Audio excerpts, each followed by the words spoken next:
La parole est maintenant à Monsieur Bernard Fialaire pour le groupe RDSE pour 4 minutes. Très bien, Président Requier.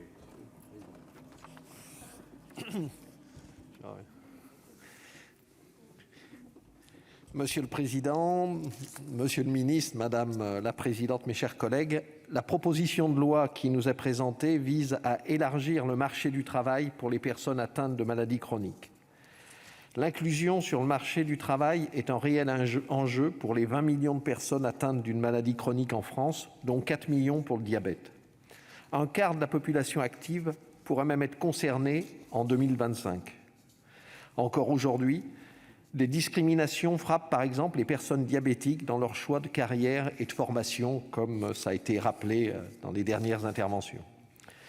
En raison de certaines réglementations obsolètes datant des années 50, certaines maladies chroniques n'ont pas accès à certaines professions telles que militaires, pilotes de ligne, sapeurs-pompiers, douaniers ou hôtesses de l'air. Si à l'époque, le traitement au quotidien de ces maladies pouvait justifier de telles mesures de précaution, ces interdictions systématiques ne correspondent plus aujourd'hui à la réalité médicale grâce aux progrès thérapeutiques et aux innovations médicales. Celles-ci sont désormais adaptées aux besoins et aux habitudes de vie des personnes souffrant des maladies chroniques. Ces malades mènent 2 combats, celui contre la maladie et celui contre les discriminations.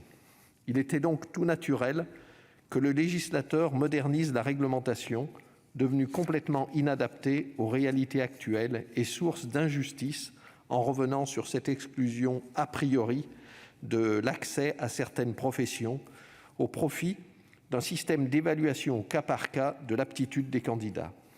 Donc je partage la nouvelle rédaction de la Commission qui prévoit que la restriction d'accès à un emploi sur la base de conditions de santé particulières doit être strictement proportionnée au risque pour la personne et les tiers dans les fonctions accessibles.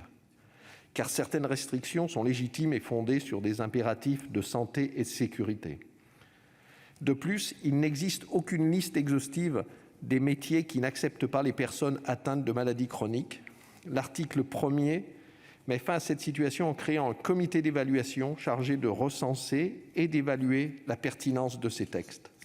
Je soutiens d'ailleurs l'amendement de la Commission de limiter à 3 ans la durée d'existence de ce comité afin d'en assurer un travail efficace sans en faire un organisme pérenne.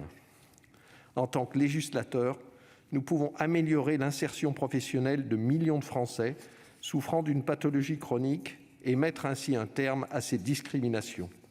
Pour toutes ces raisons, nous voterons avec le groupe RDSE donc cette indispensable proposition de loi améliorée par le travail en commission qui a permis de rendre le texte plus rigoureux et plus équilibré.